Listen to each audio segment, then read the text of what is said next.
Bonjour Benoît Galland, vous publiez donc un livre sur le harcèlement scolaire dans le but de sortir un petit peu des idées reçues qu'on peut avoir sur le harcèlement scolaire.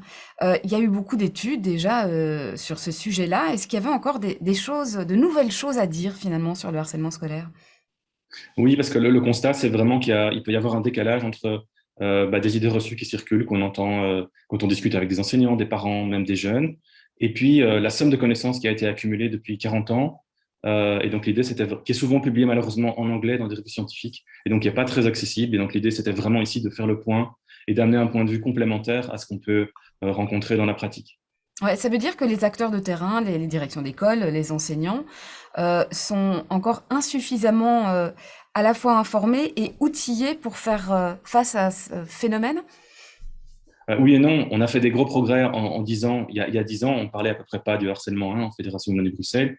Et puis on a commencé à en parler, les gens se sont formés, les gens se sont outillés. Maintenant, voilà, mon constat en tout cas, c'est qu'il y a encore des choses à faire. Moi-même, en rédigeant cet ouvrage, j'ai appris énormément de choses alors que voilà, ça fait des années que je travaille sur le sujet. Voilà, il y a vraiment encore des choses. On peut avoir une meilleure compréhension du phénomène, on peut avoir une idée plus claire de ce qu'on peut faire, de ce qui se passe, et donc agir probablement de façon encore plus pertinente. Pour ceux qui n'ont pas forcément vécu, qui n'en ont pas été forcément témoins, il ne s'agit pas juste d'une petite chamaillerie entre élèves. Ah non, alors c'est pour ça, parce que pourquoi finalement faire une distinction et pas parler simplement de violence ou d'agression entre élèves? Il y a vraiment deux choses qui ont frappé les chercheurs et qui les ont amenés à se dire il y a quelque chose de spécifique. Le premier, c'est une forme d'inscription dans la durée, de répétition, donc ça devient chronique. Et la deuxième, c'est une forme de non-réciprocité, c'est-à-dire qu'en fait, il y a une personne qui embête une autre. Cette personne qui est embêtée, elle voudrait que ça s'arrête, et c'est pas tellement elle qui réagit, qui agresse, et donc il n'y a pas cette réciprocité. Donc on est vraiment dans une situation où il y a un déséquilibre de pouvoir, où il y a quelqu'un qui prend un peu l'ascendant sur quelqu'un d'autre, qui le domine, et ça s'inscrit, comme je le disais, de façon chronique dans la durée. Et ça, on sait que pour la santé, notamment, ça peut vraiment avoir des effets redoutables. À court terme, ça peut vraiment, pendant le harcèlement, ça peut vraiment être dramatique. La bonne nouvelle, c'est que quand le harcèlement s'arrête, les études de suivi où on suit les jeunes pour voir qu'est-ce qui leur arrive montrent que dans la plupart des cas, ils récupèrent assez vite. Donc ça veut dire aussi que le message, c'est il faut vraiment arrêter le harcèlement. C'est ça qui va le plus aider la victime à s'en sortir. Ouais, et on en a vu des exemples, hein, notamment sur Internet. Vous parlez notamment du cyberharcèlement avec les conséquences que ça peut avoir. C'est vrai, jusque à la mise en danger pour sa propre santé ou au suicide pour certains jeunes ou certains adolescents. Tout à fait. Donc, automutilation, on va se faire du mal à soi-même, troubles alimentaires éventuellement, des problèmes de sommeil, des problèmes de concentration et en effet jusqu'aux tentatives de suicide, malheureusement. Et en effet, on a de temps en temps dans l'actualité des cas tragiques qui sont là, quoi. Donc oui, ça arrive. Alors, puisque vous travaillez sur ces idées reçues ou ces préjugés qu'on peut avoir sur le harcèlement, quels sont peut-être un ou deux exemples de ces préjugés qui vous a particulièrement intéressé ou frappé?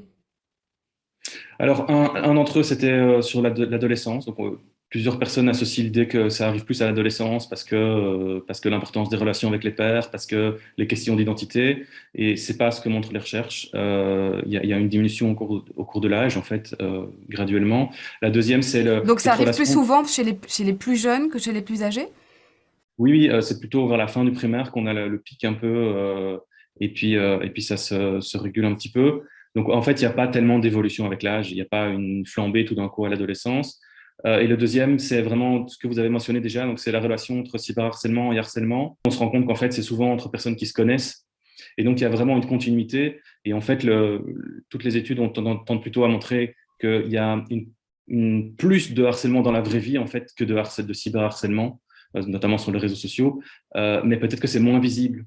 Et donc, ça veut dire aussi qu'il faudrait peut-être vraiment plus s'inquiéter d'abord de ce qui se passe dans les cours de récré, dans les classes, etc. Et finalement, que les réseaux sociaux et les médias sociaux sont une extension de ce qui se fait, de ce qui se vit à l'école. Ouais, alors justement, vous parlez des cours de récré. Il y a un phénomène dont on parle beaucoup aujourd'hui, qui est le résultat d'une série sud-coréenne qui est pour l'instant qu'on peut voir à la télévision, un Squid Game, et qui visiblement se traduit, en tout cas chez certains élèves dans certaines cours de récréation. Quelle est votre analyse de ce phénomène? Donc, on n'est plus vraiment dans la situation que j'ai définie tout à l'heure de harcèlement. d'accord? Parce qu'il n'y a pas nécessairement cette répétition, cette emprise, etc.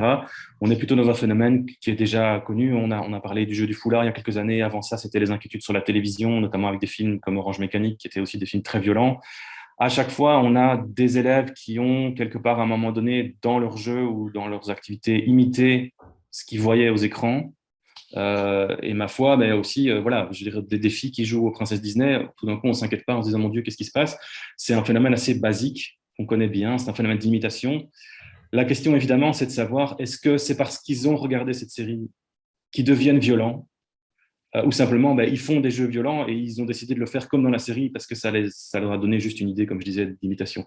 Et là, le débat est plus compliqué, mais disons que ce qu'on sait aujourd'hui, c'est qu'il y a quand même bien un effet de l'exposition à la violence sur les écrans. Donc, plus on va avoir de violence, plus on va avoir des modèles violents à travers des jeux vidéo, de la télévision, des séries ou sur son smartphone, plus il y a des risques qu'on fasse des choses qui sont agressives. Donc, il ne faut pas tout de suite dire, OK, ils ne vont pas nécessairement faire la même chose, mais on se rend compte qu'en fait, voir des choses violentes sur les écrans, ça rend les gens moins empathiques, ça rend les gens plus irritables, ça rend les gens plus tolérants à dire, voilà, bah, quand quelqu'un m'énerve, quelqu'un me dérange, je vais lui rentrer dedans. Voilà, ça c'est des choses qu'on connaît. On connaît bien les effets de l'exposition à la violence sur les écrans. Donc voilà, mais plus cet effet-là que juste une transposition directe comme on a dans ce cas-ci dans les cours de récré. Ça, c'est plutôt un phénomène minoritaire. Alors peut-être juste pour terminer, il me reste très très peu de temps malheureusement. Est-ce que les écoles aujourd'hui sont suffisamment outillées pour répondre au phénomène de harcèlement? On sait que la ministre Caroline Désir vient de présenter un plan. Juste un mot là-dessus, est-ce qu'on va dans la bonne direction? Oui, clairement, on va dans la bonne direction. On vient d'une situation où il y avait à peu près rien qui était fait. Puis on a eu des choses qui ont été faites en ordre dispersé. Et ici, on a une vraie tentative d'avoir une politique qui soit coordonnée et qui s'inscrive dans la durée. Maintenant, il va falloir voir comment elle se met en œuvre et est-ce que vraiment il va y avoir, ça va être suivi des faits. Ça, c'est à voir dans l'avenir. Merci Benoît Galland pour ces explications sur le harcèlement scolaire. Je rappelle que vous publiez Le harcèlement scolaire aux éditions RETZ. Merci et bonne journée.